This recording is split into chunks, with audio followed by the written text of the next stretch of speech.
नमः श्री वर्धमानाय निर्धूतकलिलात्मने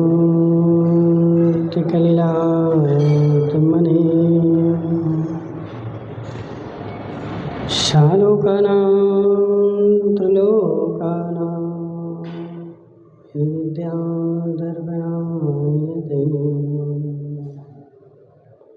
नमो अरिहन्ताणं नमो सिद्धाणं नमो ऐरेयाणं नमो अध्यायाणं नमो लोये शब्दशाहूणम्। पंच परमेष्ठी भगवान की, अनंत अनंत सिद्ध परमेष्ठी भगवान की, 1000 देवादिदेव अनंतनाथ भगवान की, आचार्य भगवान समंत भद्र स्वामी की, आचार्य भगवान विद्यासागर जी महाराज की, आचार्य भगवान विशुद्ध सागर जी महाराज की,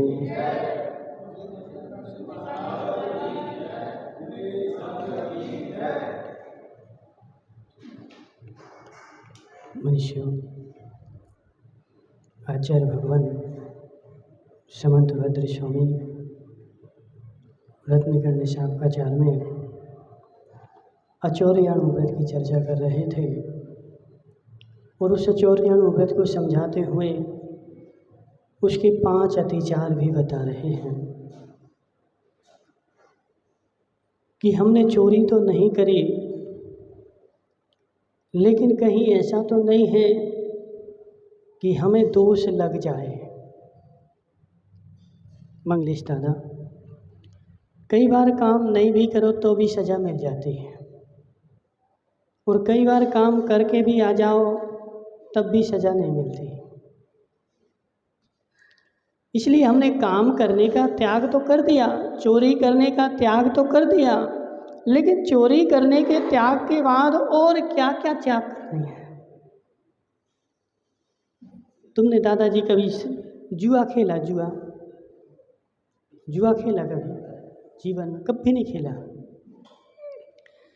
इन दादा ने कभी जुआ नहीं खेला सुरेश भाई, लेकिन तुम्हारी कॉलोनी में कोई जुआ खेल रहा था और जो मंदिर से जा रहे थे और जुआ खेलते हुए लोगों को खड़े खड़े देख रहे थे,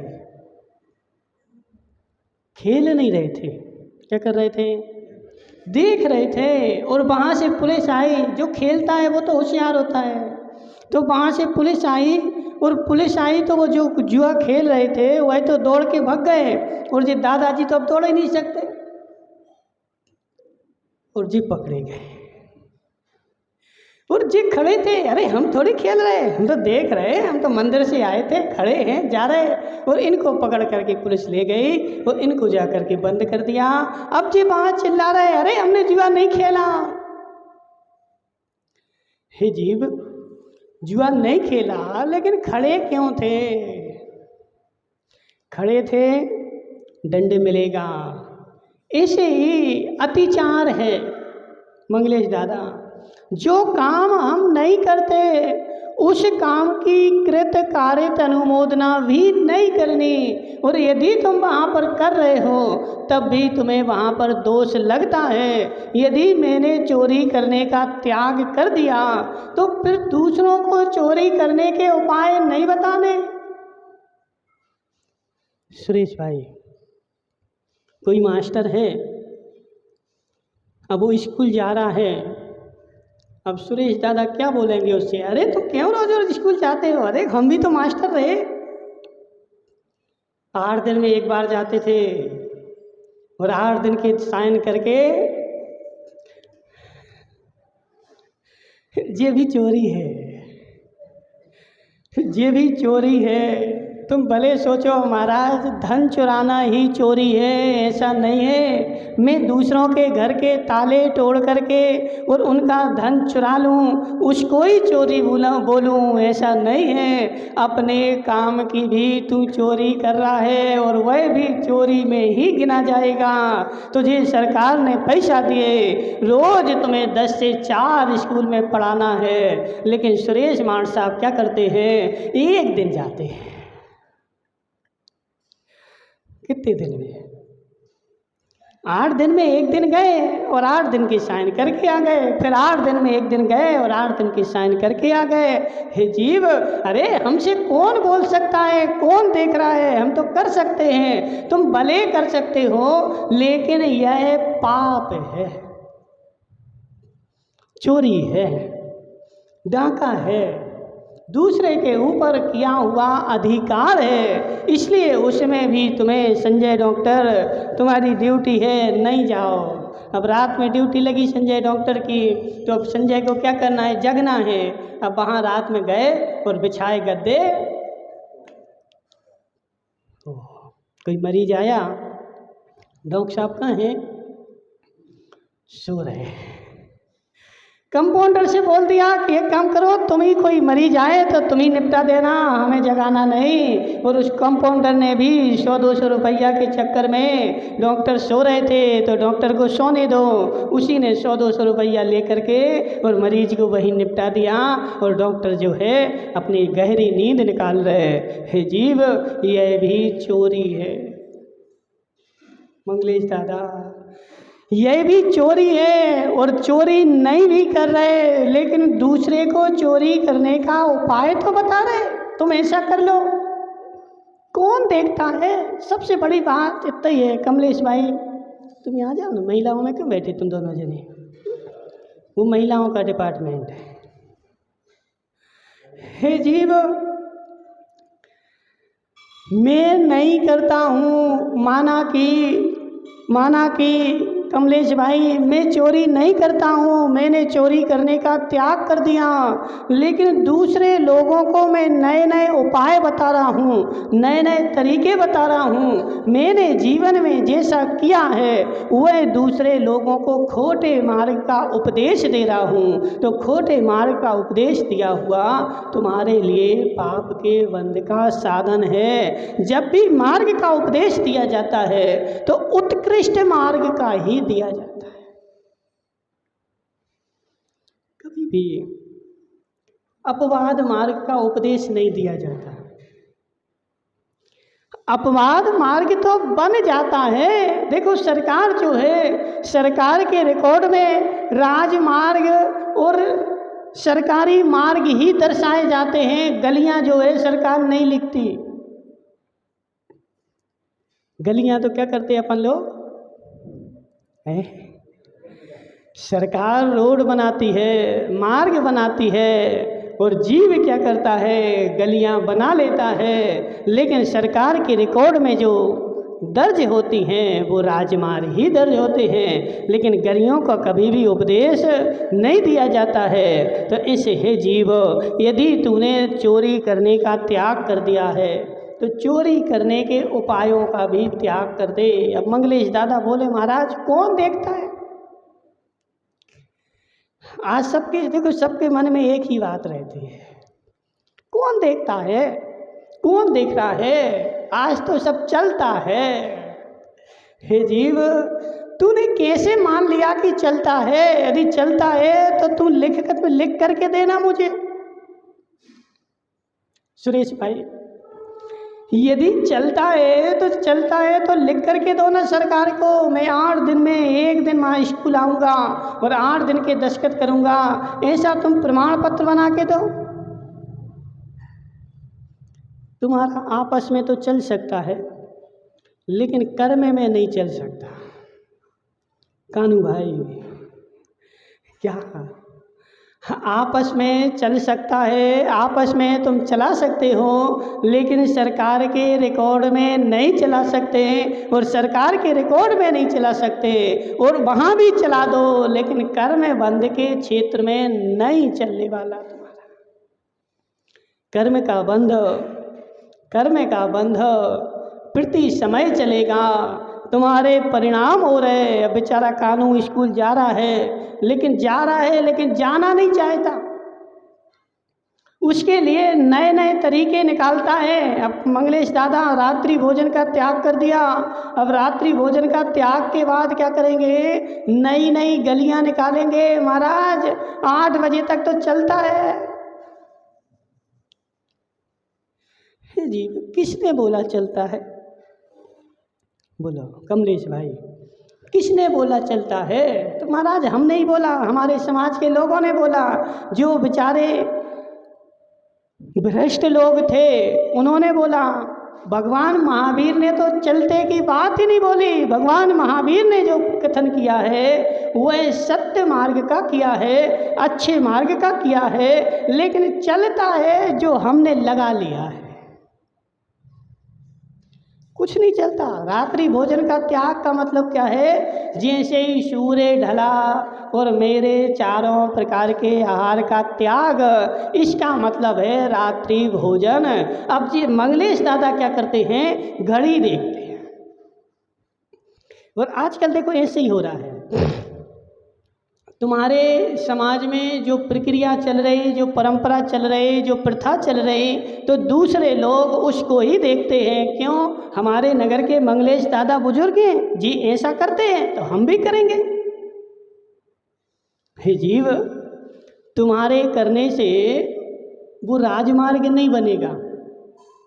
तुम रात में 8 बजे तक भोजन करो और सबको उपदेश दो।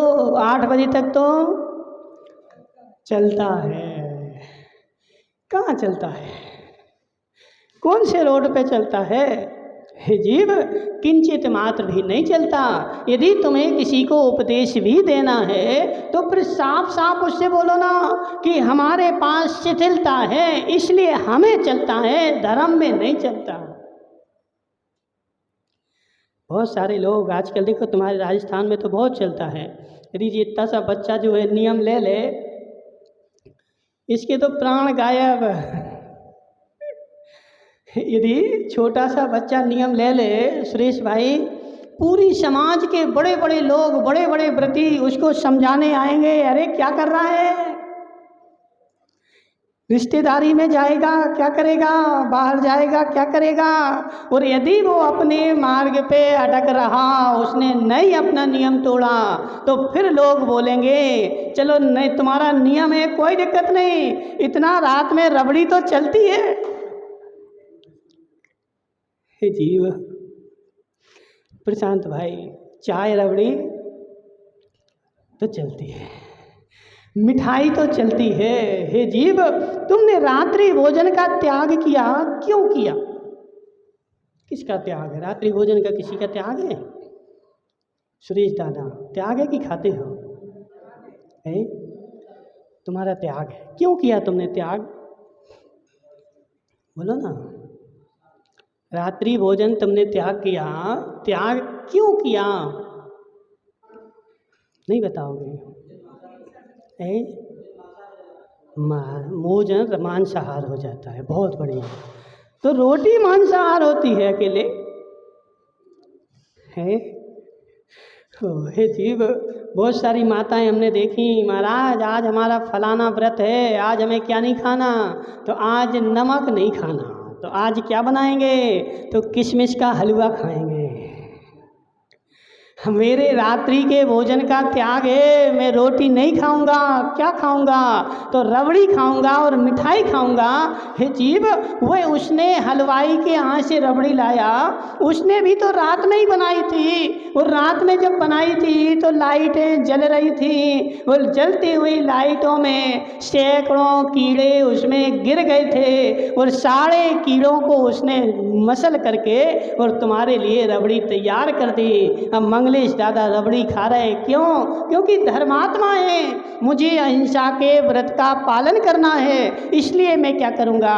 रोटी नहीं खाऊंगा, क्या खाऊंगा? तो रबड़ी खाऊंगा जिसमें सैकड़ों कीड़े गिर गए थे। ऐसे ही होता है। और वास्तव में देखा जाए तो आलू का त्याग बाद में करना चाहिए, बाजार की मिठाइयों का त्याग पहले करना चाहिए। आलू तो जो है ना कमलेश भाई, हमारी समाज में एक रूढ़िवादी बन गई।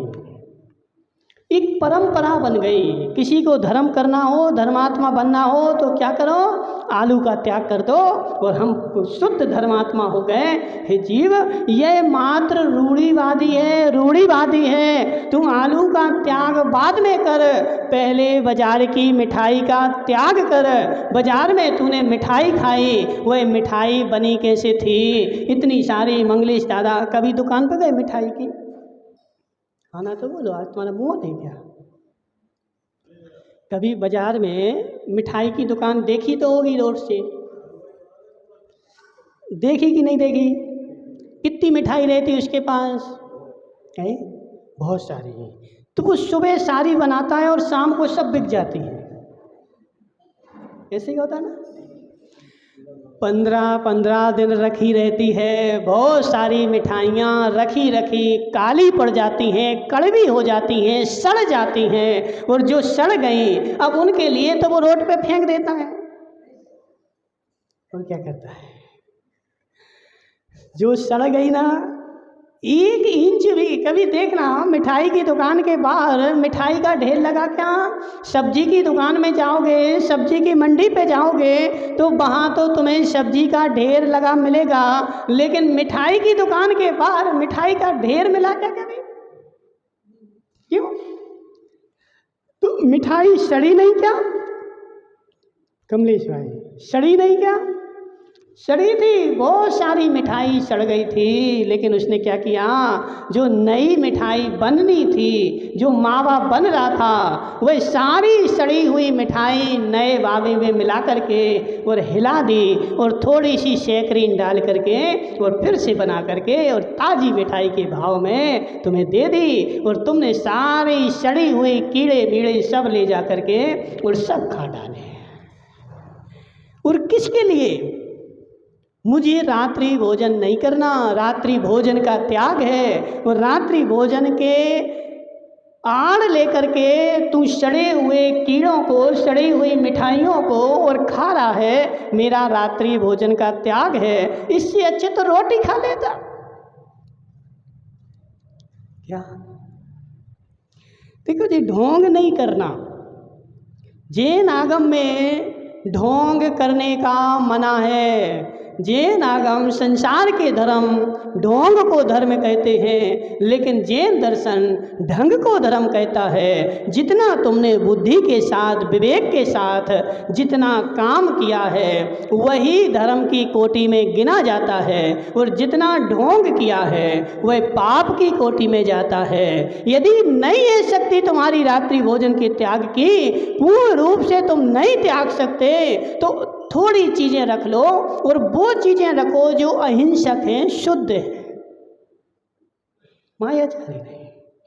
दादाजी, रात्रि भोजन का त्याग क्यों? अब बहू मिठाई लाएगी, मिठाई के लोभ के कारण तू रात में रोटी का त्याग कर रहा है, तो यह तेरा जो है ढोंग है। बहुत सारे आज जैन आगम में बहुत सारे ढोंग चलते हैं। बता दें कमलेश भाई, देखो बताना तो पड़ेगा। अब लोग बोलते, बोली महाराज तुम तो बहुत कठिन बोलते हो, चतुर्थ काल जैसे बोलते हो। हे जीव, अब चतुर्थ काल हो चाहे पंचम काल हो, जिनवाणी तो वो ही रहेगी, बदलेगी। तुम कितने बदल जाओ, तुम कितने बदल जाओ, लेकिन महावीर का उपदेश बदलेगा नहीं। जो महावीर ने चतुर्थ काल में उपदेश दिया था वही धर्म है। अब चाहे काल पंचम हो, चाहे छठवां हो, चाहे सातवां हो, चाहे आठवां हो, काल कितने बदल जाएं, मनुष्य कितने बदल जाएं, लेकिन वस्तु का स्वरूप किंचित मात्र भी बदलेगा नहीं। जो था वही रहेगा। हम कितने भ्रष्ट हो जाएं, हम बहुत सारा क्या करते हैं आजकल, देखो पानी छानना है, पानी छानना है, क्यों छानना? हम तो जैन हैं। अनछना पानी माता हो यूज में लेते कि नहीं लेते हैं? अनछना पानी हम यूज में नहीं लेंगे तो क्या किया बेचारे ने? घर में जितने नल थे एक कपड़ा लाया और सब नलों में चिंदियाँ बांध दी। खाए के लिए बनी कि नहीं बनी? सबके घर में देखना बनी कि नहीं बनी सुरेश भाई? सारे घरों में हमने एक एक कपड़ा लेकर के और सारे घरों में बांध दिया। क्यों? पानी छानना है, यह मात्र ढोंग है और पाप बंद का साधन है। महाराज पानी तो आगम में लिखा है पानी छानना, और ज़्यादा हो तो बाजार में आजकल जो कार्यक्रमों में जाते हैं ना, वो इतनी इतनी सी वो मिलती है, क्या क्या बोलते हैं? हाँ, छन्नी बड़ी भी रहती है, इतनी इतनी सी भी रहती है, तो उसको ऐसे नल में लगा देते हैं। काहे के लिए लगा दिया? पानी छन गया, पानी छन गया। उस छन्नी में जो छेद है वो इतना बड़ा छेद है, इतना बड़ा छेद है कि उसमें से बड़ी बड़ी लटें भी बाहर निकल जाएं। और पानी में जो जीव है वह अंगुल के असंख्यातवें भाग बराबर है। पानी छन गया है, वो तो एक अपनी एक परंपरा है ना, एक परंपरा पूरी हो गई, बस और कुछ नहीं है। हम मात्र धर्म करते हैं और धर्म करने के लिए हमारे मन में एक बात बैठी है, एक परंपरा पूरी हो जाए। किसी के यहाँ शादी है तो परंपरा है, जाना है, मुंह दिखा करके आ जाओ, बस परंपरा पूरी हो गई। तो इस धर्म में है जीव, परंपराओं को मत निभाओ, धर्म को वास्तविकता में करो। जितनी छन्नियाँ तूने बांधी हैं, यह छन्नियाँ महान पाप बंद का साधन है। तूने छन्ना तो बांध दिया और पानी छान दिया, उसकी बिलछानी करी क्या? तो काय को छाना था दादाजी? बिलछानी करी क्या? काय को छाना था? काय को छाना था? हम जैन हैं, दिखना चाहिए, कपड़ा बांध दिया। इससे अच्छा तो कपड़ा नहीं बांधते, उसमें के जीव निकल करके बाहर चले जाते तो उसमें से कम आधे तो बच जाते। लेकिन कपड़ा तूने बांध दिया, उस कपड़े में पैक हो गए और वो कपड़ा सूख गया, सारे जीव वहीं पर स्वाहा हो गए। अपन देखते हैं कुछ दिन बाद वह कपड़ा लाल हो जाता है। क्यों हो गया लाल?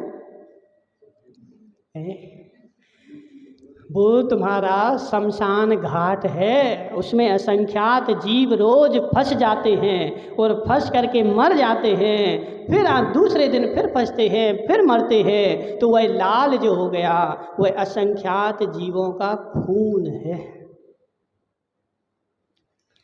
हे जीव, नहीं नहीं महाराज, हम तो पानी छानते हैं। कठिन हो रहा मंगलेश दादा, सरल हो रहा। हे जीव, जैन आगम में नलों में छन्नियाँ बांधने का कोई भी कहीं पर भी आगम में विधान ही नहीं है। पानी छानने का विधान है तो कम से कम 2x3 का कपड़ा होना चाहिए। इतना बड़ा कपड़ा हो और उसमें पानी छने और फिर जो जीव तुमने छाने हैं उनको बाकायदा जहाँ से लाए हो वहाँ वापस भेजो। उन जीवों की रक्षा करना ही पानी छानना है। पानी छानना मतलब क्या? पानी छानना मतलब क्या? जो उस पानी में जीव हैं उनकी रक्षा करना ही पानी छानना है। और अपन लोग क्यों छानते हैं? वो पानी में कचरा है ना, वो छानते हैं। क्या छानते हैं बताओ? और हमारा यदि छन्ने से भी छाने तो वह छन्ना हमारा कितना मोटा होगा? वो इतना होगा कि उसमें से आर पार दिखता है। जीव तो ठीक, आदमी भी निकल जाए। और उस कपड़े से तुम पानी छानते हो, यह मात्र तुम्हारा क्या है? ढोंग है, ढंग नहीं है। और उससे तुम्हें पानी छानने का फल मिलने वाला नहीं है। बहुत सारी माताएं तो साड़ी का पल्लू लगा देती हैं। बहुत सारे पुरुष हमने देखा वो धोती पहने ना तो धोती लगा दी उन्होंने। क्या है जी? मात्र एक परंपरा है और इससे तुम्हें पुण्यबंध होने वाला नहीं है। और यह मात्र तुम्हारा ढोंग है। इसलिए जो थैलियाँ लगाते हो, इन थैलियों को लगाना बंद कर दो। उस थैलियों में सारे जीव तुम्हारे फंस जाते हैं और वहाँ पर फंस करके सब मर जाते हैं, और जीव तो तुम्हारे मर ही गए। तुमने थैली बांधी क्यों? तो मात्र कचरा कचड़े का तुम्हारा उद्देश्य था, और कचड़ा छानना जैन आगम नहीं है, वो तो एक संसार का प्रत्येक जीव छानता है। कचड़ा कौन पीता बताओ? मंगलेश दादा कचड़ा पीते क्या? तुम नहीं पीते, संसार का कोई भी जीव कचड़ा पीता क्या? कोई नहीं पीता। सब छना हुआ कचड़े को निकालना चाहते हैं, तो हम जो पानी छानते हैं वह कचड़े के लिए नहीं छानते हैं, वह जीवों की रक्षा के लिए छानते हैं। और जीवों की रक्षा हो तो धर्म है, और जीवों की रक्षा नहीं हो तो ढोंग है। तो इसलिए जैन आगम में किसी भी यहाँ पर आचार्य बोल रहे कि हम जितना भी धर्म कर रहे, कितना करते बताओ? जितना भी करते हैं तो मात्र एक दूसरे को दिखाने के लिए। दादाजी हम इतने प्रतिमाधारी हो गए, अब सारे नगर में अपने पोस्टर छपवा के लगवा देंगे। ये बुजुर्ग दादा 2 प्रतिमाएं ले ली, कल के पेपर में फ्रंट पर छपेगा, दादा लक्ष्मी लाल जी ने 2 प्रतिमाएं धारण करी। काहे के लिए? काहे के लिए? और बहुत सारे लोग तो बोलते अरे हमने फलाने महाराज से ली, हमने फलाने महाराज से ली, हमने फलाने महाराज से ली। हे जीव, संसार के कोई भी महाराज प्रतिमा दे तो सकते हैं, लेकिन पलवा नहीं सकते। पालना तो तुम्हें स्वयं ही पड़ेगी। और कोई भी महाराज से प्रतिमा लो, तुम्हें पुण्य पाप कम ज़्यादा नहीं होगा। जैसी तुम पालोगे वैसा पुण्य पाप तुम्हारा होगा। हम मंगलेश दादा तो अहंकार में फूल जाते हैं। क्यों? अरे फलाने महाराज की हम गए थे, वहाँ से प्रतिमा लेकर के आए, तो प्रतिमा कोई वस्तु थोड़ी की थैला में लेकर के आए। मंगलेश दादा प्रतिमा लेकर के आए, कोई भी संसार के महाराज हों, चाहे तीर्थंकर से भी लेके आ जाओ, तो तुम बोलोगे हमें 2 प्रतिमा के व्रत दे दो, वो आशीर्वाद दे देंगे। लेकिन वह व्रत पालेगा कौन? भगवान की तुम। और उसका पुण्य पाप लगेगा कैसे? तो एक आदमी था ना, बोले क्या आलू का त्याग कर दो? बोले कर दिया महाराज आलू का त्याग। और दूसरे दिन से धड़ल्ले से आलू खा रहा था, बहुत दिन हो गए मिला। बोले आलू का तो त्याग किया था। बोले हमने क्या बोला था? महाराज का आलू का त्याग। हमने ये थोड़ी बोला था कि हमारे आलू का त्याग, हमने बोला था महाराज आलू का त्याग। तो महाराज की आलू का त्याग, महाराज ने आलू का त्याग किया। तो ऐसे वहाँ से मंगलेश दादा गए, हमें महाराज 2 प्रतिमा दे दो। तो महाराज की प्रतिमा किसकी है? महाराज की। पाले कौन? तो महाराज। संसार में कहीं से भी लेके आ जाओ, उससे कोई मतलब नहीं। कोई भी महाराज से प्रतिमा लेकर के आ जाओ, उससे कोई मतलब नहीं। भगवान की मूर्ति से भी लेके आ जाओ तो भी उससे कोई दिक्कत नहीं। पालनी तो मुझे ही है। और जितनी विशुद्धि के साथ अपनी प्रतिमाएं तू पालेगा, उतना तेरा पुण्य पाप होगा। किसी के प्रतिमा देने से पुण्य पाप कम ज़्यादा होने वाला नहीं है। इसलिए तुम्हारे व्रत जो हैं लक्ष्मीलाल जी, व्रत छपाने की चीज नहीं है। लोगों को क्या होता कमलेश भाई, छपाने में मजा आता है। यदि कोई व्रत ले लिया कमलेश ने और सारे गांव को पता नहीं चले तो इनको मजा ही नहीं आए। पहले व्रत लेंगे बाद में, पहले सारे गांव में हल्ला करेंगे, ढिढोरा पीटेंगे, और ज़्यादा होगा तो एक बड़ा सा प्रोग्राम रख देंगे। किस खुशी में? आज लक्ष्मीलाल दादाजी ने प्रतिमाएं ली हैं, इस खुशी में आज कार्यक्रम रखा गया है। हे जीव, प्रतिमा तो ली थी, कार्यक्रम रखा था, लेकिन अंदर में क्या चल रहा था? अंदर में क्या चल रहा था? अंदर में क्या चल रहा था? अंदर में ऐसी भावना चल रही थी, सब लोगों को मेरे व्रतों का पता चल जाए, सारा गांव मेरी प्रशंसा करे, सब लोग मेरा नाम लें कि लक्ष्मीलाल जी 2 प्रतिमाधारी हो गए। वह कार्यक्रम तुमने क्यों रखा था? प्रतिमा की खुशी में नहीं रखा था, सारे गांव को बताने के लिए रखा था। सब लोग मेरी प्रशंसा करें इसलिए रखा था। सबकी प्रशंसा प्रशंसा के लिए। तुम्हारे बागड़ में एक वो है ना, रूढ़िवादी है, परंपरा है, यदि कोई 10 उपास करे तो फिर 1000 लोगों का भोजन करवाता है। जी आगम की परंपरा नहीं है लक्ष्मीलाल जी, ये महावीर का उपदेश नहीं है। किसका उपदेश है? तो कसाईयों का उपदेश है। महाराज प्रभावना होती है, किस चीज की प्रभावना होती है? किस चीज की प्रभावना होती है? हमारी सब प्रशंसा करते हैं। हो हमने देखा जिसने बेचारे ने 10 उपास करे, अब उसके 10 उपास के उपलक्ष्य में फिर पूरे गांव का जीवन होगा, रिश्तेदारों का जीवन होगा। अब वो बेचारा 10 उपास वाला पुतला बना बैठा रहेगा और हाथ जोड़े, हाँ सब लोग बोलेंगे साता है, हाँ साता है, साता है। अंदर में आनंद आ रहा है किस चीज का?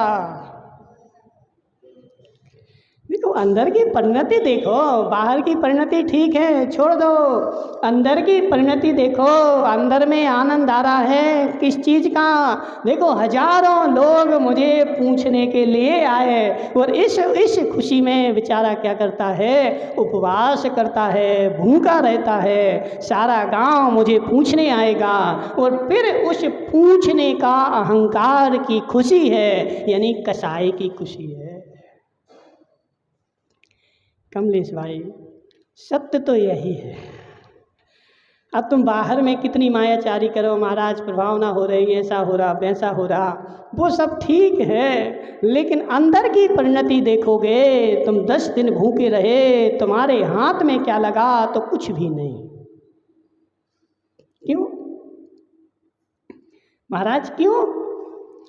क्योंकि धर्म जो है वो कसाई के अभाव का नाम धर्म है, और तूने धर्म के नाम पर कसाई बढ़ाई, मान प्रतिष्ठा बढ़ाई, अपना सम्मान बढ़ाया, और सम्मान बढ़ा करके उसको तूने धर्म का नाम दिया। वह धर्म हो ही नहीं सकता।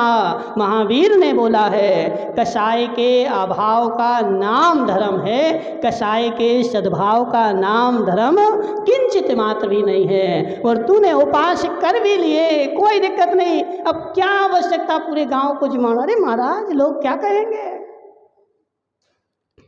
कमलेश भाई कौन सी आगम में लिखा? आज तुम तो स्वाध्याय करते हो तो खोज के लाना, कौन सी जिनवाणी में लिखा कि 10 उपास यदि कोई करे तो सारे नगर का जीवन करे? कहीं जरूरी है क्या? कोई आवश्यकता नहीं मंगलेश दादा।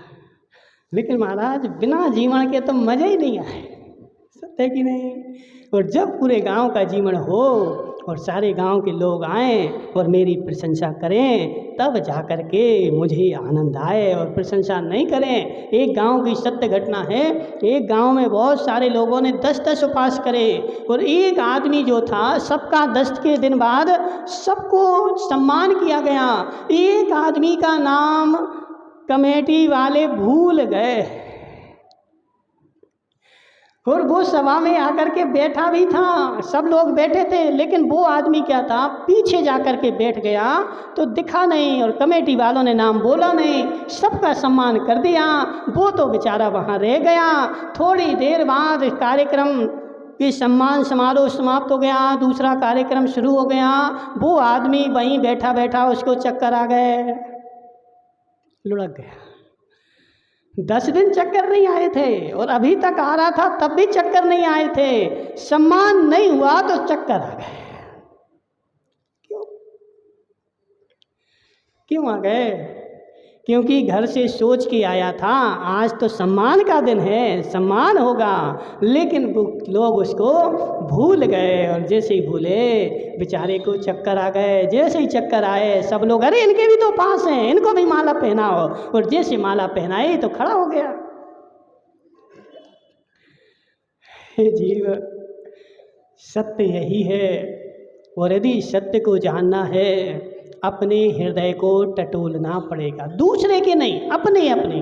दूसरे को देखोगे तो कसाई ही बढ़ेगी। अपने हृदय में जा कर के अंदर में टटोलो, मेरे अंदर की परिणति ढोंग की चल रही कि ढंग की चल रही, और ढंग की है तो धर्म है और ढोंग की है तो अधर्म है। इसलिए अपने अंदर की परिणति को टटोलो, मैं वास्तव में धर्म कर रहा हूँ या दूसरों को दिखाने का ढोंग कर रहा हूँ। जितनी अंदर की कसाय रहित परिणति है उसका नाम धर्म है, और जितना दिखाने का शौक है वह सब अधर्म है। इसलिए दिखाओ मत, देखो।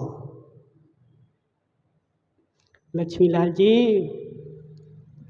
दिखाओ मत, अपने धर्म को दिखाओ मत, अपने धर्म को छपाओ मत, अपने धर्म को स्वयं देखना प्रारंभ कर दो। यदि अपने धर्म को स्वयं देखेगा तो तेरे धर्म को सारा 3 लोग देखने के लिए आएगा, और अपने धर्म को तुम नहीं देखोगे और संसार को दिखाने की कोशिश करोगे तो पड़ोसी भी नहीं देखेगा। कमलेश भाई, समझ में आ रहा नहीं आ रहा? अपने धर्म को अपन क्या करते हैं, एक माला भी यदि मंदिर में फेर रहे हो तो पहले चारों तरफ ही नज़र उठा के देखते हैं कौन कौन देख रहा है। यदि कोई देख रहा है तो फेरेंगे, और नहीं देख रहा है तो नहीं फेरेंगे। हे जीव, अपने धर्म को दिखाने की आवश्यकता नहीं है, अपने धर्म को स्वयं देखो। तीर्थंकर भगवान, अरहंत भगवान घर छोड़ करके और बीच जंगल में जाकर के बैठ गए। उन्होंने अपने धर्म को किसी को दिखाया नहीं, स्वयं देखना प्रारंभ किया, और जब वह धर्म प्रकट हुआ तो 3 लोक के जीव आ गए देखने के लिए। चतुर्निकाय के देव देखने के लिए आ गए। किसको? किसको देखने आए? भगवान को? उनके धर्म को देखने के लिए आए हैं। तो इसलिए हे जीव, अपने धर्म को अपने हृदय में रखो, दबाए रखो, दबाए रखो। किसी को बताने की आवश्यकता नहीं है। जिस दिन वह प्रकट होगा सारा लोक देखेगा, और फल जिस दिन मिलेगा सारा लोक देखेगा। और आज तू संसार को दिखाने की कोशिश कर रहा है तो तुझे धर्म का फल प्रकट होने वाला नहीं है, यहीं का यहीं समाप्त हो जाएगा। इसलिए मंगलेश दादा, चोरी का त्याग करो तो चोरी के प्रयोग दिखाने का भी त्याग कर दो। किसी को मत दिखाना, किसी को मत दिखा बताना। सुरेश दादा, तुमने जीवन में चोरी भले करी हो, लेकिन अब किसी को मार्ग मत दिखाना कि चोरी के प्रयोग मत दिखा बताना, चोरी की वस्तु मत खरीदना। और क्या है, सदृश सम्मिश्रण, समान वस्तुओं में समान वस्तुओं को मत मिलाना। असली घी बेचो, डालडा मिला दो। करते कि नहीं करते मंगलेश दादा? अच्छा, 999 नंबर का बीज बेचो और रद्दी क्वालिटी का मिला दो। नहीं, अपन ग्राहक से जिस चीज़ का पैसा ले रहे कम से कम वो चीज़ तो दो उसको। क्यों मायाचारी करनी पड़े? यदि वो पैसा दे रहा है, अच्छी चीज़ का पैसा दे रहा है, अच्छी चीज़ दो, और सड़ी का दे रहा है तो सड़ी दे दो। तुम तो अपनी दुकान खुली रखो ना, जे इतने के भाव का है, जितने के भाव का है, जितने के भाव का है, उसको जो चाहिए हो तो ले जाए। सड़ा मांगे तो सड़ा दे दो, अच्छा मांगे तो अच्छा दे दो। अब उसने पैसा तो दिए अच्छे के, और कौन? मंगलेश दादा अच्छे के पैसा लेके और बीच में बोरा में बीच में क्या किया, सड़ा भर दिया।